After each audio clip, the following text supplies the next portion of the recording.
Goeiemôre gemeente, ons stap vandag saam met Paulus op sy tweede sendingsreis die binneland van Klein-Asië in, na Lystra toe, 'n afgeleë dorpie. Nou in vandag se tyd is dit 'n dorpie in Turkye.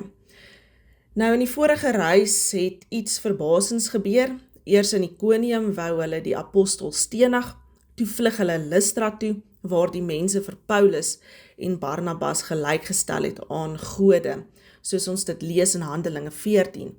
Nadat Paulus en Barnabas weer terug was by die huis, was Paulus en Barnabas na verskillende plekke toe gestuur, hulle paaie het geskei, en Paulus word toe saam met Silas uitgestuur, en in Lystra ontmoet Paulus 'n jong disipel, Timoteus.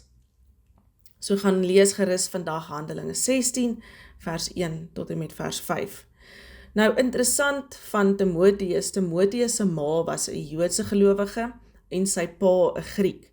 Hy was 'n kind wat dan in twee wêrelde gedeel was, half binne en half buite die Joodse gemeenskap. En dan doen Paulus iets vreemds binne sy eie teologie. Hy laat Timoteus besny.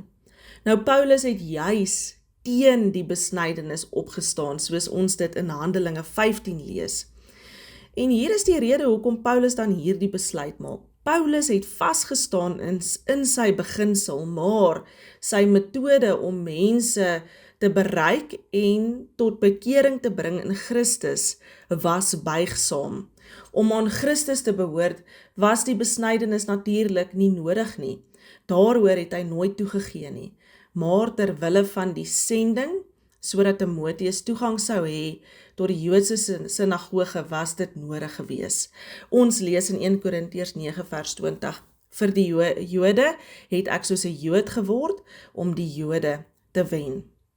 En dit leer ons oor die essensie van gestuurdheid.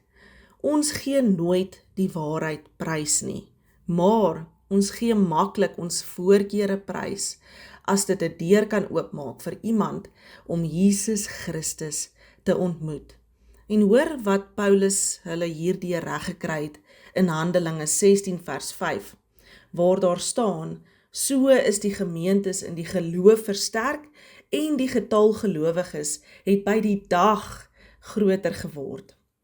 Vra jouself vandag, watter van jou eie gewoontes of voorkeure staan dalk onnodig in die pad, sodat iemand anders nie maklik by Jesus kan uitkom nie. Kom ons bid saam. Here, gee ons die wysheid om die verskil te ken tussen U onveranderlike waarheid en ons eie veranderlike gemak. Maak ons soos Timoteus bereid om iets prys te gee, sodat ander U kan vind. Amen.